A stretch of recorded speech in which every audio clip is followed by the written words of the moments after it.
Hello YouTube and welcome to a new Techsloth video. I just got the brand new ZTE Blade V9 smartphone and this is the specs sheets, and I bought it for 270 euros, and for that you get a dual SIM device, 5-point screen, but only a Snapdragon 450, 3 GB of RAM and 32 GB of storage. On the box we don't get much information, only that's dual SIM, and that's everything. We see the Snapdragon, the Qualcomm logo, DTS sound and the ZTE logo.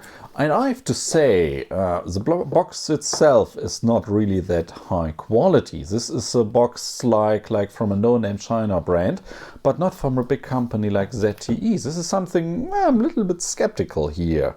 And I must be honest, I think the price of 270 euros for a Snapdragon 450 and only 32 GB of storage and a device that comes still with micro USB as a port is a little bit high.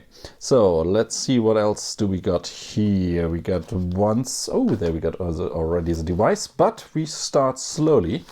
Let's open up the paper box. We got a SIM card tray tool. We got a warranty card. We get a quick start guide here in different languages, which shows out where are the ports, how to operate the device and how to insert our SIM cards, or one SIM card and a micro SD card for more storage. And we get the case, it's just a normal clear see-through bumper case here. Then we get the device itself. Let's put it aside and first of all check out what else is in the box.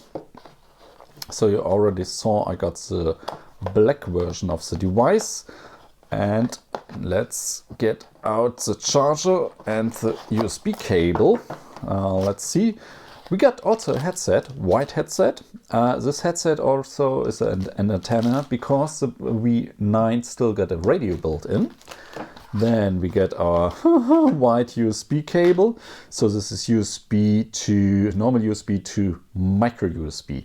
And I'm not happy about that. Yes, I know there are a lot of fans or still people are using micro USB, but I mean we are nearly in the middle of 2018 and this device costs closer to 300 euros than to 200 euros. I'm definitely not happy with them building or setting on micro USB and not USB Type-C. Let's see the charger, which is also white. So we got a black device and white cables and charger. The charger got a normal USB port and an output of 5 volt 2 ampere. So we got a 10-watt charger. And now let's see the device. So 18:9 form factor, 5.7 screen, full HD resolution. I give them that. 2.5D glass, dual camera. This is 60 megapixel and a 5 megapixel camera on the backside, and the Snapdragon 450. So let's pull off the stickers, and there we go. Nice first impression, or it's at least I saw this device at the press conference when ZTE presented it at the MWC in Barcelona in Spain, and it was on the spec side. It looked really nice. And it was something on the day previously, Alcatel presented their new lineup, and compared to that, ZTE's V9 just was fantastic. Now I'm a little bit skeptical because of the specs and not because of build quality. I mean, first impression, nice device. Definitely nice device. Looks a little bit like an Honor device, maybe the Honor 9 or the Honor 8, for example. This is the Honor 9 just for comparison. You know, but this is all those colors with the glass backside. We've seen a lot. So we got our fingerprint scans on the backside. Cameras are standing out a little bit. So we got 16 megapixel and 5 megapixel, and ZTE was telling us a lot about the picture quality. And we got a 30 megapixel front-facing camera. So we got an off button on the side, which I can reach with my thumb. We got the volume bar, which I also can operate at least down, volume down with my thumb, with my right thumb, and with my left index finger. Again, I can't reach the volume off on volume up button. Nope.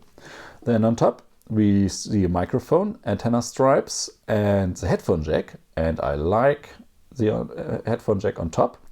Then on the left side we see the SIM card slot. Again, dual SIM card or one SIM card and one micro SD. This device supports nano SIM cards, of course. We got the microphone, antenna stripes, speaker, and the micro USB port here. And that's it. Nothing on the front side. Speaker there, webcam, a front 30 megapixel front-facing camera there, and that's it. The device got a 3200 milliampere battery built in, and at least about battery life, I'm really looking forward, because I think 450 Snapdragon and a 3200 milliampere battery should give us an excellent battery life. But this is it. First impression, it's okay. Definitely a nice device, but for a price close to 300 euro, it better be. So this is it. Thank you guys for watching, and I'll see you all in the next video. Bye.